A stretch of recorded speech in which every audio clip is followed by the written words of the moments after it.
All right. Welcome, everybody. Today, we're going to talk about one of the hottest topics in GTM AI, the AI SDR agent landscape. I'm joined today by Michele Buckley, VP Research and Advisory from Gartner, and Bowen, Research Principal at G2. I know you guys know a lot about this topic, and it seems to be one of the hottest topics on the web right now, especially as it relates to GTM AI. If you're in MarTech or sales tech, it seems like you can't scroll through LinkedIn without seeing all kinds of opinions about the AI SDR agent. So really appreciate you guys joining us. But I'll start with you, Michele. Why do you think AI SDR agents are getting so much attention right now? I think the value prop is just undeniable. It's an area that a lot of sellers struggle with. Our research shows that sellers spend about 15% of their time on average prospecting. And if you can identify a resource that can do that 100% of the time, 24/7 in multiple languages, fantastic. Lou, why do you think this is all the rage right now as the AI SDR agent?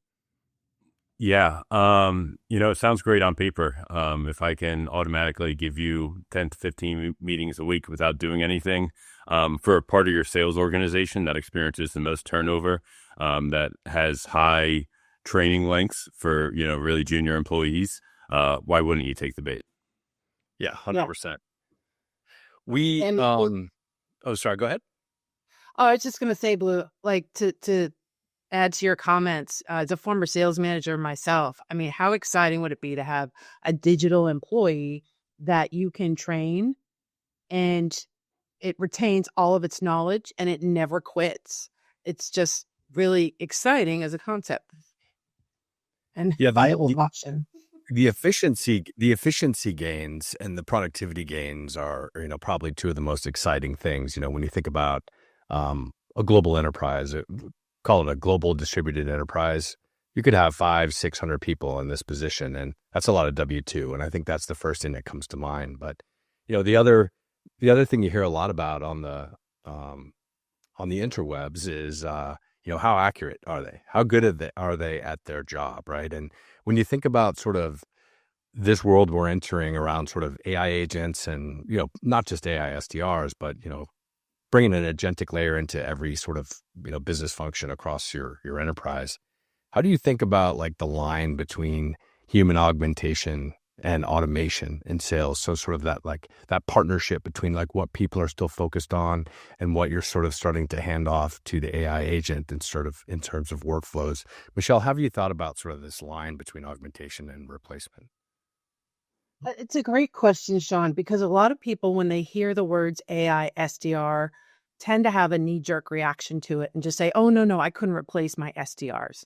And that's not what it's about at all. It's about augmentation, like you said. And I see it as like the ability to turn SDRs everywhere into like Tony Stark in Iron Man. They've got a suit, they're still there, they're doing the work, but there's so much more powerful because they can focus on the high quality work that they're doing, not the repetitive administrative aspect that's time consuming and can be demoralizing. Blue? Yeah, agreed. I think it's really about, giving them superpowers. I love that analogy, but also allowing them to focus on more high value tasks, maybe actually speaking with prospects rather than spraying and praying these cold emails that in some cases are really kind of just look like a marketing email rather than kind of a sales outreach email.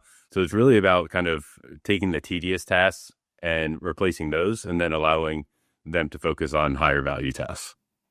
Yeah, 100%. And I think Michele used the term that I really liked called spam flamethrower, which was just a beautiful term. But let's talk a little bit about terminology. I've been in enterprise software for a pretty long time, as you can tell. And back in the day, we used to use terms like BDR, business development representative, SDR, sales development representative. I mean, there's a million acronyms, ADR and IDR, but of course, then there was born the hybrid representative that was sort of trying to do dual turntables, right? Trying to outbound, trying to inbound. Same goal, pipeline, but very different disciplines. How do you think about sort of the fact that SDR has sort of become this overarching term to encapsulate kind of the broader inside sales motion? have designation for people focused on outbound, which is sort of course, like sourcing contacts for buying committees and doing research and sort of trying to reach out to people over email and social versus sort of the classic inbound, which of course is like lead follow-up and qualification and things like that. How do you think about that designation? Michele, let's start with you. I appreciate what you're describing.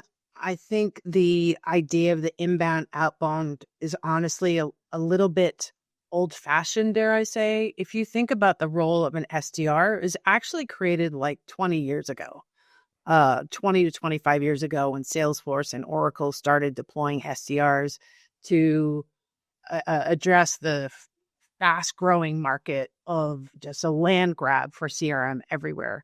Since then, times have changed dramatically. And since COVID, buyer behavior has changed dramatically.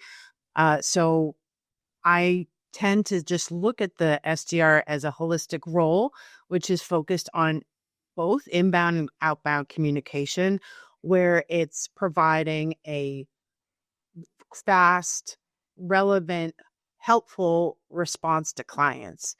Outbound, it's not performing as well as it used to. And we have data to that effect. The Bridge Group has published some great data on that. The number of daily conversations that SDR is having is going down. So I see the current state as an opportunity to redefine the role and start with the overall work that needs to be done that can be quite dynamic and variable, highly variable. Interesting. Yeah, 100%. Blue, do you have a different opinion on that, or do you share sort of Michele's sentiment? A little bit of both. I think, to Michele's point, the buyer preferences is evolving. There's so many more channels now that they're communicating through, and, ideally they want a seamless omni-channel experience. So the goal of both inbound, outbound, BDR, SDR is to qualify prospects, book meetings, and drive pipeline. And the manner in which they're doing so, attribution's a lot harder nowadays. Yeah, they opened up my outbound email, but I was actually at an event for them 6 months ago, and that's kind of what piqued my interest. So kind of blurring the lines. But if you look at the kind of landscape of solutions right now, there is kind of a bifurcation of people focusing on outbound use cases versus inbound use cases. So the worlds are emerging, but they still, I think, are in kind of two separate lanes on the same highway. Yeah, why do you guys go ahead? Sorry, All right, Michele. To clarify my comments, I focus primarily on B2B. So B2B with tech providers. So that's sort of my world. I think you're right. In B2C and other different industries, there could be that different kind of combination. Yeah, speaking of B2B, when you think about a lot of people have migrated towards this outbound motion. You're seeing like every day there's a new outbound AI agent that's kind of coming into the market. And it seems to be sort of, 90-10 in terms of like these are the use cases they're focused on. And, you guys have a different purview. You're analysts. You sort of sit across all kinds of different businesses. As an operator, of course, I talk to customers and I see the pilots they're running and sort of get deep into their requirements. Why do you think so many people have sort of run at this outbound, specifically the outbound use cases so early on? It seems like 9 out of 10 are sort of very focused on classically outbound use cases. Blue. Yeah, I'll take a stab at this. I think it's kind of what we were talking about. Outbound's hard. Outbound's difficult. It's underperforming. So people are trying to solve, the biggest problem right now. Perhaps people with a lot of inbound leads. That means they're generating a lot of interest and awareness. Their only problem is talking to all the people that want to talk to them. Not the worst problem to have. Versus outbound is extremely hard. You have to penetrate into the contact, into the account to even get a hand raised. Sometimes, even incentivizing people just to want to talk to you.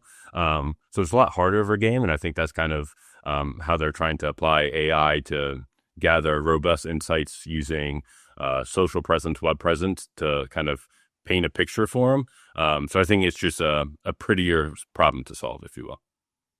Yeah. Michele, your thoughts? I do find what you're seeing, Sean. A lot of people are focused on outbound. I take calls from clients on that almost every day. It's harder to get meetings today. And so it's a big pain point for a lot of people. And there is the allure that like the customer just didn't happen to be thinking about your solution until you called them, and you called them at exactly the right time, right? There is this bit of like allure, which can be a bit of a fool's gold. It's really about building relationships, nurturing regular communication as well. So there is, in a sales function, the primary operating model is communication. SDRs are such a big part of that. It's important to make sure that you're providing the best service possible at scale to your customers when they want to talk to you around the clock, around the world, and the like. So I think outbound is a big pain point that a lot of people are trying to remedy. However, there's also, I think, a lot of expanded use cases that should be considered. We're finding, at least in B2B tech, half of the SDRs roughly report into marketing, half of them report into sales. So it's a wider scope. Yes, we want to remind everyone that they've registered for the webinar that we're running next Tuesday, much like this event, right? We want to remind them it's there. We want to remind them the demo schedule. We want to remind them that on the day and the week before, et cetera. So I, in my mind, consider that all part of outbound as well. Yeah, 100%. And sort of getting back to, Michele, I really appreciated the sentiment around in your last sort of publication around companies kind of overusing automation and damaging their brand. Like how should companies think about, one of the things you hear a lot about is trust. Can I trust it? Can I trust the AI? Can I trust the agent? Right. And how can companies avoid sort of overusing sort of automation or, agentic layers to the point where it potentially damages their brand? I would say it's not about, it's really about relevance and, yes, frequency. We just did some research that showed that for the first time, B2B buyers are saying, look, if you contact me too often and you contact me with irrelevant messages, over half of B2B buyers say, I will actively avoid doing business with you. So scalability is important, but the messaging and the relevance is even more important. And that is the promise of AI in this context, where you can actually provide more personalization, more precision sales and marketing, learning more about them in an intelligent way. The mistake would be not scaling it, but oversimplifying it and just, using basic assumptions about individuals, getting the industry wrong, getting the title wrong, getting their area of focus wrong. It happens all the time. We all get messages over LinkedIn, right? We see the messages, right? But we don't respond to all of them because a lot of them aren't relevant. And that's really what any company doing this kind of automation needs to avoid. Absolutely. Blue, thoughts on building trust into your agentic layer?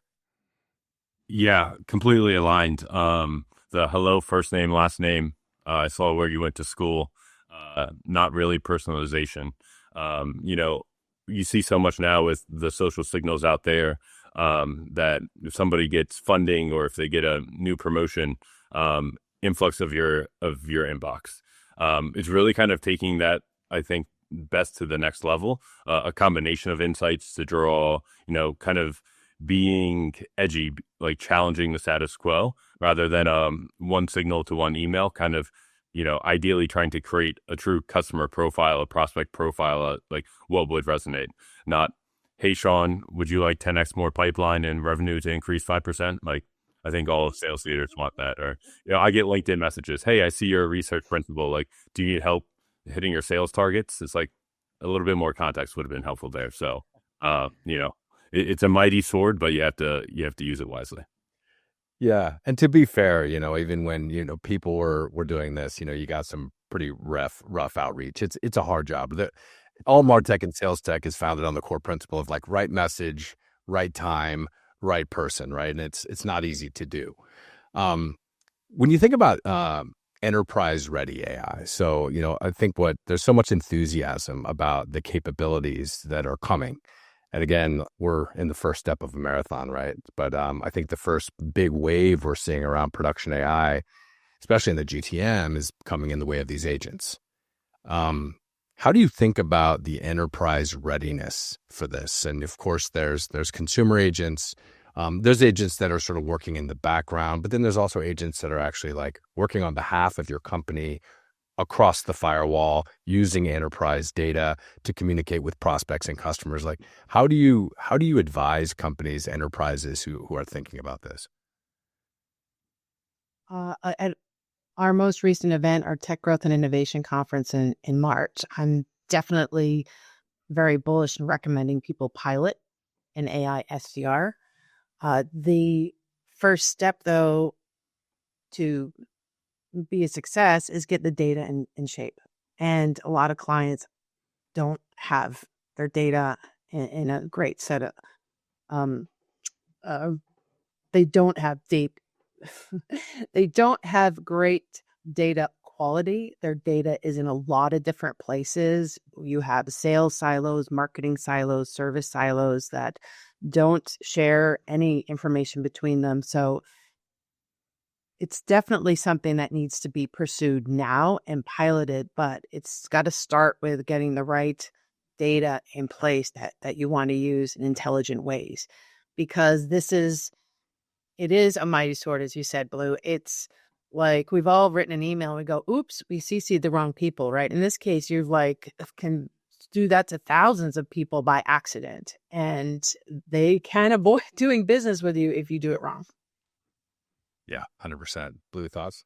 Yeah, couldn't be more aligned. I think, we all have these grand ideas about how they'll be, they'll solve all the problems. But, especially when we talk about enterprise organizations, we think of them as like a holy grail, but more often than not, they're the ones with more complexity, more data inaccuracies. We know how quickly a CRM can get outdated, just like at half the time as it gets updated. So really important that making sure the data is with your internal data is accessible by the agent, it's accurate. So it can kind of get the full business context, not only about your sales process, your sales training, but also the other systems that we were talking about with, have you engaged with this prospect in the past? Or, through a service inquiry, through a previous sales interaction. So really kind of creating that whole picture so they can be well-informed agent or employee and not a half-baked one. Yeah, things no one's ever said. My data is perfect. We have perfect data hygiene and it's all perfect. And if you say that, I'll talk to you in a week and then see if you actually really feel that.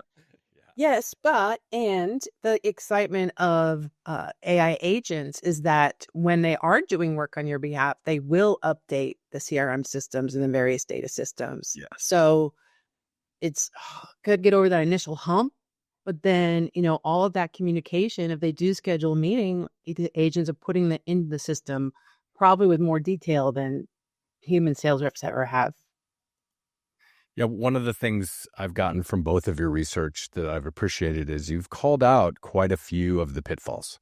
You've called out areas where people are overpromising and under-delivering. You've called out like fundamental things you have to have in place and you have to do right. I think, a lot of people position these magic agents as like an easy button where you push a button and it goes out and it automates all the tasks and workflows of people that you've been using. But at the same time, you're also strongly recommending that people jump into this world, whether it's in the way of a pilot or some sort of experimentation or putting it into production in certain areas of the GTM.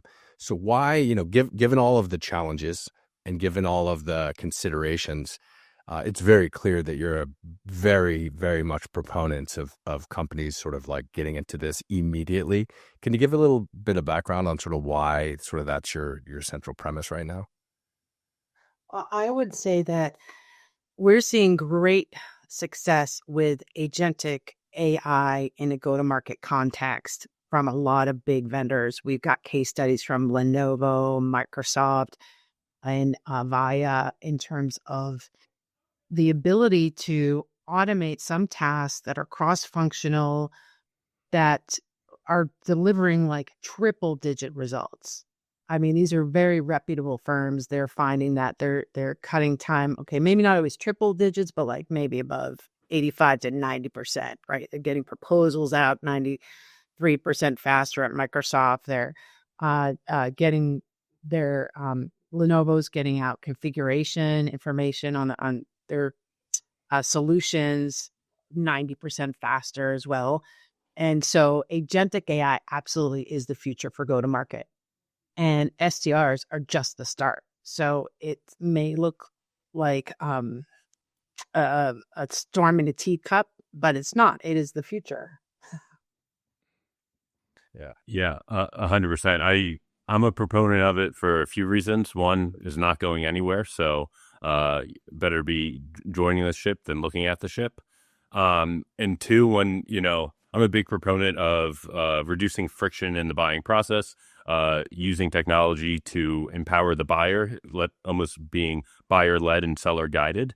Speed to lead is something that is not new. People have been talking about it for 10, 15 years. And I think these AI SDRs, particularly on the inbound case, can really kind of maximize the efficiencies when we talk about speed to lead, catering towards the prospect's interests, answering their questions in real time. So I think it's, one of those things that you have to join it and experiment with it. Again, not over-promising and under-delivering it with realistic expectations, measuring your level of risk that you're willing to, and then going from there. So yes, I think it's the way of the future. I don't think there'll be a one-man billion-dollar company this year. But I do think that, you need to implement these technologies that serve the buyer and then make the better buying experience. Yeah, 100%. And one of the things we've realized is this is transformation, and transformation is hard for businesses. And it's not just the software and the tech and the tooling, but it's also the operations and the processes and the org structures and the compensation models and all the things. What advice would you have, given you speak to so many vendors, you've done so much research on this, like what advice would you have for someone who's going out to evaluate? Like, I think a lot of people are feeling pressure. I think every business leader at every company is being challenged by their leadership. You got to go find out, like if you're in R&D, are you using Cursor? How is that helping your engineers? How is that changing? How would you recommend someone get started with an evaluation? What are the core things you're really looking for to go out and do a pilot, or to go out and start to experiment with bringing in an AI SDR into the business? Start with you, Blue. First thing I would do is, we talked about it, I'd look internally, look inside before you look outside. See if your data is in a spot that you can start making that jump. Looking at your current sales practices, are you just spraying and praying and then hoping that the 1% response rate works to build your pipeline? Are you leveraging signals and intent? If you're not doing those basics, then I don't think AI SDRs are going to fix it, and you kind of want to start there. But understanding, I guess, if you were to kind of do a pilot program, give it guardrails, test it out, quiz it, be hard on it as if, it's your student and you're the teacher. So you can feel more confident in it's retaining its knowledge, it's saying what it's supposed to say, your messaging is resonating. So overall, just kind of trial and error, as well as, assessing your status quo right now. Michele? I do agree with a lot of your points, Blue. I do see it, though, applicable at small companies as well as large companies.